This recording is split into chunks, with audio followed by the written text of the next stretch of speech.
म्हणून माझं नाव ठेवलं हिम्मतराव. नाईस. नाहीच ना, धाकट्या भावाचं तर आणखी नाहीच आहे पंजाबराव. त्याच्यापेक्षा धाकट्या भावाचं तर आणखीनच नाहीच आहे बजाजराव. त्याच्यापेक्षा धाकट्या भावाचं नाव ठेवलं होतं पण झालंच नाही बा. इथे जसं एकावर एक नाईस नावांची श्रेणी आपल्याला पाहायला मिळते, तसंच काहीसं होणार आहे आपल्या आजच्या अलंकारात, ज्याचं नाव आहे सार. मग चला तर पाहूया सार अलंकार म्हणजे नक्की काय आहे. जेव्हा एकाहून एक वरचढ गोष्टींची श्रेणी लावली जाते किंवा एखाद्या वाक्यातील कल्पना चढत्या क्रमाने लावल्या जातात, म्हणजेच आधी कोणती घटना घडली, नंतर कोणती, त्यानंतर कोणती, तर अशा ठिकाणी आपल्याला सार हा अलंकार पाहायला मिळतो. काव्यात नाटके रम्य, नाटकांत शकुंतला, त्यामध्ये 4था अंक, त्यातही 4 श्लोक ते. याच्यामध्ये बघा एकावर एक वरचढ गोष्टींची श्रेणी लावलेली आहे. म्हणजेच ते काय म्हणतायत, काव्यामध्ये सगळ्यात सुंदर काय असतात, नाटके.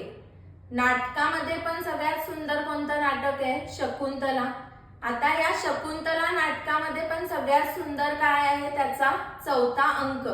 आणि त्या 4थ्या अंकामध्ये पण जे 4 श्लोक आहेत ते जास्त सुंदर आहेत. म्हणजे एकावर एक रम्य गोष्टींची इथे काय लावलेली आहे, श्रेणी लावलेली आहे.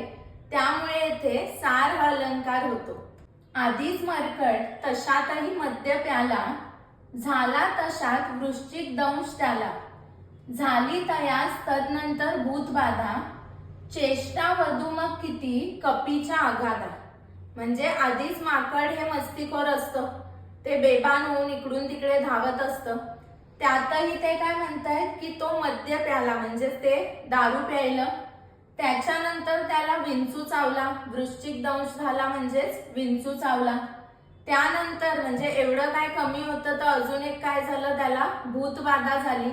मग एवढं सगळं झाल्यानंतर तो जो कपी आहे म्हणजेच ते माकड आहे ते बेभान होऊन आता किती काय काय करेल हे आपण सांगूच शकत नाही. म्हणजे इथे बघा एकानंतर एक गोष्टी कशा घडत गेलेल्या आहेत ते चढत्या क्रमाने सांगितलेल्या आहेत. त्यामुळे इथे सार हा अलंकार होतो. मग तुम्हाला अशी कोणती सार अलंकाराची उदाहरणे माहिती आहेत का? माहित असतील तर ती मला कमेंट करून नक्की सांगा.